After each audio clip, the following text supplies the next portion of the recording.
السلام عليكم، يا رب جميعا تكونوا بخير. هنكمل مع بعض فيديو اكلات الاسبوع. انا دلوقتي هعمل باميه. الباميه ممكن تتاكل بايته، بيكون طعمها احلى. حطيت شويه من الزيت وحطيت بصلايه مقطعه قطع صغيره. قلبت البصل شويه لغايه لما بدا يغير لونه، ونزلت عليها بمعلقه من الثوم المهروس. قلبت البصل شويه مع الثوم، بعد كده حطيت قطع اللحم، ويا ريت تكون لحمه ضاني. الباميه مع اللحمه الضاني بيكون طعمها احلى بكتير. ولو مش عندكم لحمه ضاني ممكن تحطوا قطع من اللي هي بتديها برضو نفس النتيجه وبتديها طعم الضاني. وحطيت معلقه زبده كبيره. بقلب اللحمه لغايه لما كل قطع اللحمه تغير لونها وتاخد لون التحمير. نزلت بمعلقتين كبار من الصلصه او معجون الطماطم. كل ما بحط مكون بقلبه شويه. بعد كده حطيت عصير طماطم، انا ضرباه في الخلاط ومصفياه في المصفى علشان مش عايزه الطماطم يكون فيها قشر. وحطيت نص معلقة صغيرة من السكر علشان تعادل حموضة الطماطم. وحطيت كمان معلقة كبيرة من البابريكا المدخنة، بتدي لون وطعم حلو. وبغطيها وبسيبها تستوي على نار هادية. هعمل رز. هتقولوا لي يا منى هنفرز الرز كمان. الرز انا هقول لكم الطريقه، لان في ناس بيبقى اولادها مغتربين مثلا، فهم بيطبخوا لهم اللي هم اولادهم في الجامعات، بيعملوا لهم كده اكله ويسيبوها لهم في الفريزر. فالطريقه دي هتساعدهم ان هم يعملوا رز، وهتبقى بسيطه جدا، وهقول لكم المقدار وكل حاجه. ممكن تعملوها بالرز الابيض او بالرز بالشعريه. انا هعمل رز بشعريه.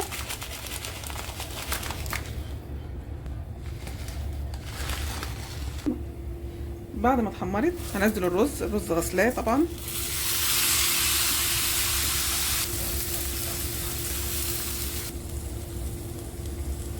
حطيت حته زبده، معلقه حلوه كده، وهفضل اقلب فيه لغايه لما الميه اللي فيه كلها تنشف. الرز خلص، انا قلبته كويس لغايه لما ناشف كده.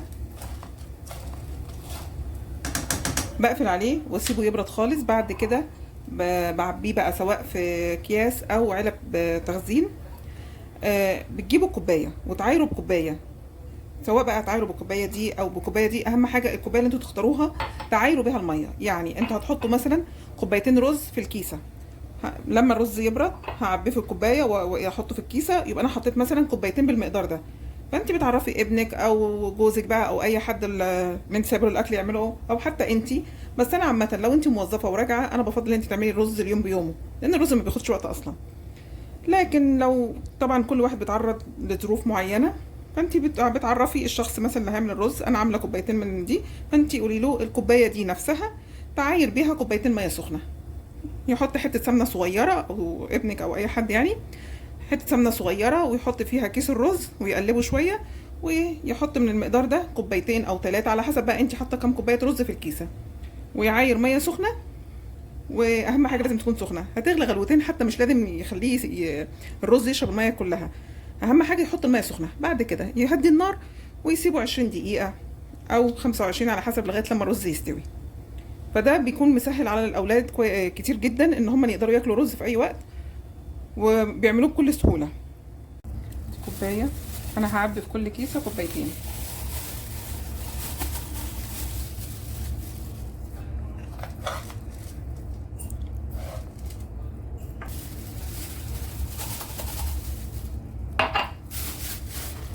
كده الكيسه. طبعا انتوا بتحطوا الكميه اللي انتوا عايزينها، ممكن تحطوا اكتر من كده. ولو انتوا خايفين مثلا ان ممكن اللي هيستخدم الرز ينسى السمنه او كده، ممكن تحطوا قطعه زبده في جوه الكيسه، على اساس ان يطلع كيس الرز ويحطه على طول في الحله وبيقلبوا تقليبتين، ويزود كوبايتين ميه سخنه من نفس معيار الكوبايه اللي انتوا عايرتوا بيها.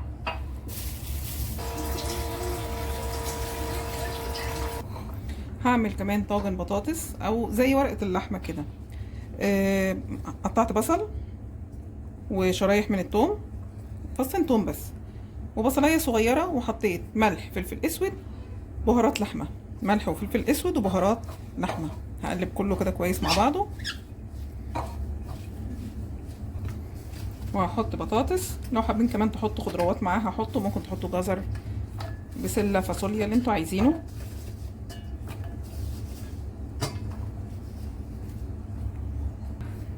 قلبت البطاطس مع البصل، وهحط لحمه مسلوقه نص تسويه، وبصفي الشوربه طبعا متبله. وبحط حته زبده او حته سمنه على الوش، وبغطيها بورق زبده. انا هحط كمان رشه من بهارات صينيه البطاطس الجاهزه، وبغطيها بورقه زبده كده. بعد كده بحط عليها فويل وبقفلها كويس وبدخلها الفرن لغايه لما تستوي. لما بتطلع بسيبها بدخلها التلاجة، وقت ما تكونوا انتوا عايزين تعملوها بتطلعوها وتسخنوها وتاكلوها. ما تحاولوش تسيبوا الخضار في التلاجة مده طويله، يعني ممكن لو عملتوا صينيه زي دي تاكلوها ثاني يوم، يعني لو انتوا طبختوها النهارده ممكن تاكلوها بكره او بعده بالكتير. انا ما بفضلش الخضار يقعد مده طويله كده. التسبيكه اتسبكت او الطماطم اتسبكت وطلعت قدامها على الوش كده زي ما انتم شايفين. انا ممكن اكتفي بكده واقفل عليها واسيبها تبرد وادخلها التلاجة على قد اليوم اللي انا هكون هستخدم فيه او هعمل فيه طبيخ. هطلع ده وهحط فيه بقى اي نوع خضار انا عايزاه. انا النهارده هعمل باميه. انا عندي بقى كيس باميه مجمد اهو، هحطها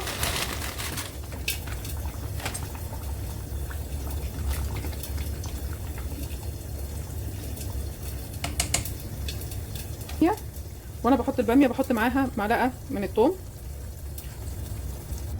وهحط فلفل حامي. طبعا ممكن تكونوا عاملين الثوم مع الفلفل في الكبه او تدقوه في الهون براحتكم، لكن انا عشان حاطه الفلفل ده حامي قوي فيا دوبك بفتحه وبحطه علشان وقت الاكل اللي مش عايزه يشيله، بس بنكون خدنا سنه حمو منه في الباميه بيكون طعمها حلو قوي. وطبعا اللي مش بيحب الحامي بتحطوا فلفل بارد. هظبط الملح وهحط شويه ميه وهغطيها واسيبها لغايه لما تستوي على نار هاديه. هغطيها وكده. صنف كمان خلص معانا. وزي ما قلت لكم ممكن تعملوا التسبيكه بس باللحمه، وقت ما تكونوا عايزين تعملوا خضار بتطلعوها يا دوبك تسخنوها وبتحطوا بقى اي نوع خضار انتوا عايزينه. عندكم انواع الخضار كتير، في بسله، كوسه.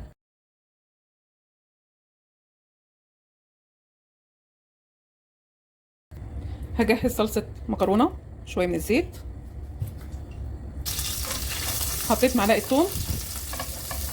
انا هعملها بالثوم، لو انتوا حابين تعملوها بالبصل برضو عادي ممكن تعملوها بالبصل. الثوم بدأ يغير لونه، احط صلصه،